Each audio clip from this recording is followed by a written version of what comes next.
Adam, bestur í mjólkurbikarnum hérna í 32 leða úrslitum. Ég ætla bara að byrja á því að óska þér til hamingju.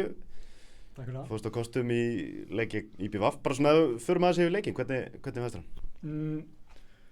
Þessi verður kannski smá basli þannig fyrsta korterið, en það var kannski bara vegna þess að við undirbúning fyrir leikinn var þannig að við svona vissum ekki alveg við hverju áttum að búast frá eigamönnum. Við vorum ekkert búin að sjá neitt frá þeim og lengi bikarinn var þannig að þeir nánast gátu ekkert spila leiki og mér annars leikurinn sem við áttum að spila þá, við komist ekki í hann.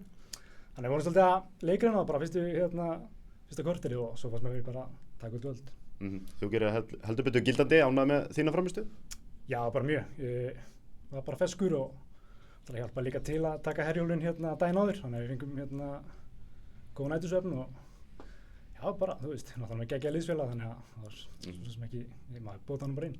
Hvernig var bara ferðalagið þarna daginn áður eins og þú nefnir? Það var bara viðbjóður, en ég náttúrulega engin sjómaður, sko, en ég og Siggi Lár fórum upp í Kóju bara og vorum þar í 3 tíma og bara, það var alltaf lægi, en svona, hefði alveg verið til að taka landiröfn, en við fengum hana tilbaka, þannig að það reddaðist. Hvernig hafa bara fyrstu mánuðinni verið í Þrótti? Bara góðir, bara ljúgir, þetta búið að vera bara mjög gott, jafnvel betur en ég átti vona. Þetta bara geggjaður klúbbur og geggjaðir þjálfarar og hópurinn bara ógeðslega góður líka. Rúma 2 vikur í mót, það er Þróttur að nálægt í að fara upp í fyrra, markmiðið hlýtur að vera einfalt í ár? Bara upp. Vongaður bara að raungerist?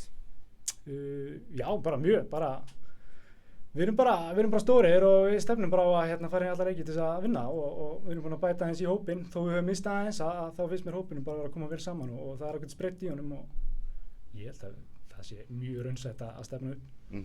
Gunni Birgis sagði eftir leikinn ykkar helgina að það væri galið að einhver lið í úr efstu-deild höfðu ekki haft samband við, höfðu einhver lið úr efstu-deild samband? Það voru bara einhverjar þreifingar og þú veist, á þessum tímapunkti var ég orðinn svolítið óþreyjufullur að losna frá Grindavík og ég held að það bara verið allir frí á þessum tíma, en Þróttararnir nýttu sér það bara en ég er bara mjög sáttur að landa í Þrótti. Einhver markmið fyrir komandi sumar í lengjudeildinni?